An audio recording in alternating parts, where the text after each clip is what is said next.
एक गांव में चिंटू नाम का लड़का रहता था। वह हमेशा अपनी माँ के साथ रहता था और उसकी माँ भी उससे बहुत लाड़ प्यार करती थी। तो चिंटू अपने लिए आम की खेती करता था। चिंटू अपने बाग में पेड़ों की काट छांट और साफ सफाई का ध्यान रखता था। चिंटू अपने बाग की इतनी देखभाल करता था, आधे कच्चे व काले काले दागों वाले आम उगते थे। चिंटू जब ऐसे आम बाजार में बेचने जाता तो उसके आम कोई भी नहीं खरीदता था। उन आमों को किसी व्यापारी के पास बेचने जाता तो व्यापारी कहता, अरे चिंटू, ऐसे आम कहाँ से उठा कर लेकर आ गए? इन्हें तो कबाड़ी वाला भी नहीं खरीदे तो मैं कैसे खरीद लूं? बेचारा चिंटू उन आमों को बेचने की पूरी कोशिश करता और कहता है, अरे सेठ, एक बार आम खा के तो देखो, बहुत मीठे हैं, मानो मिश्री घुल गई हो। अरे आम तो तब खाएंगे जब ये दिखने में अच्छे हो। अगर आम दिखने में अच्छे ही नहीं रहेंगे तो कोई ग्राहक ही नहीं। वो सारे आम बाजार से लेकर आ गया। अब तो ये कहानी चिंटू के साथ सालों साल बनी रहती थी। उसके सारे के सारे आम ऐसे ही रखे रखे सड़ जाते थे। के चलते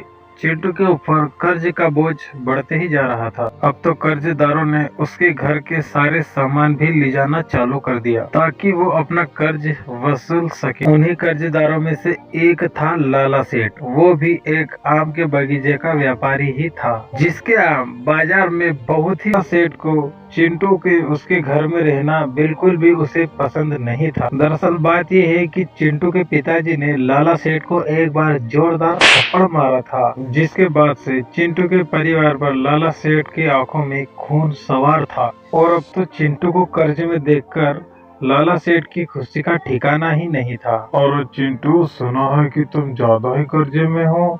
हमारे बगीचे में काम करो, तुम्हारा कर्ज पट जाएगा। चिंटू काम नहीं करेगा तो तू बहुत ही जल्दी सड़क पर आ जाएगा। ये कहकर लाला सेठ हंसने लगा। लाला को हंसते देख चिंटू कहता है, अरे लाला सेठ, जिन पैसों के घमंड में तुम चूर हो ना, वो घमंड एक दिन टूट जाएगा। देखना, एक दिन मैं तुझसे भी बड़ा आदमी बनकर दिखाऊंगा।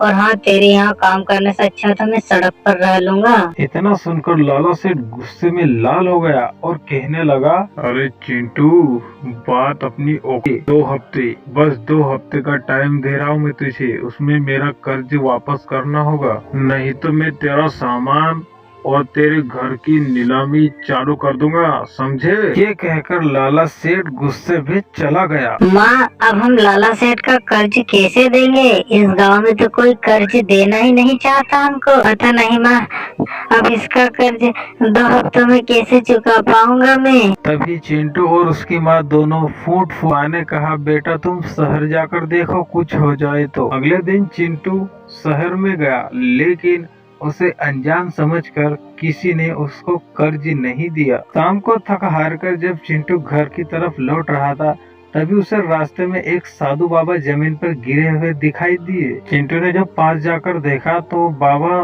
बेहोश थे। फिर चिंटू ने उन पर पानी छिड़का और उनको उठाया। अरे बाबा जी, आप ठीक तो हो रहा? कोई दिक्कत तो नहीं पड़े? नहीं बालक, सब ठीक है। अरे बाबा जी, ऐसी गर्मी में पानी साथ लेकर चला करो, कहीं फिर से बेहोश हो गए तो। अरे ठीक है बच्चा, तुम मुझे भले अच्छे बच्चे लगते हो। तुमने एक साधु की मदद की है। चल ठीक है बच्चे, अब बता तुझे क्या चाहिए? बाबा, बस आप आशीर्वाद दीजिए कि मेरा कर्ज और गरीबी दूर हो जाए। फिर बाबा ने एक सोने का बीज निकाला और बोले, ये लो बीज, और इसे नाम लोगे वो पेड़ उग जाएगा। और हाँ, इसमें से जो भी फल निकलेगा वही तुम्हारी गरीबी दूर करेगा। ये कहकर साधु बाबा अलग निरंजन बोलकर अपने रास्ते चल दिए। चिंटू उस बीज को लेकर अपने घर आ गया और अगली सुबह बाबा के कहे मुताबिक उसने उस बीज को गाड़ दिया और बो दिया और आम का नाम लिया। चिंटू उस बीज की बहुत देखभाल करता था और 2 दिन में ही उससे पौधा निकल आया। तीसरे दिन जब चिंटू ने पौधा देखा तो बोला, अरे ये कोई और देखते ही देखते वो पौधा 1 हफ्ते में पेड़ बन गया और उसमें फल भी आ गए। और जब उसने अगले दिन उससे आम तोड़ा तो वो कोई मामूली आम नहीं था, वो एक सोने का आम था। जब अगली सुबह चिंटू उस आम को बेचने गया तो आम इतने में बिका जितना कि वो साल भर में भी नहीं कमाता। और लाला सेठ का कर्ज लौटा दिया। धीरे धीरे चिंटू बड़ा अमीर आदमी बन गया था। उसने एक नया घर खरीद लिया, नई गाड़ी खरीद। देखते देखते आज गाड़ियों में घूम रहा है। आखिर इसके क्या हाथ लग गया है कि इतना अमीर हो गया?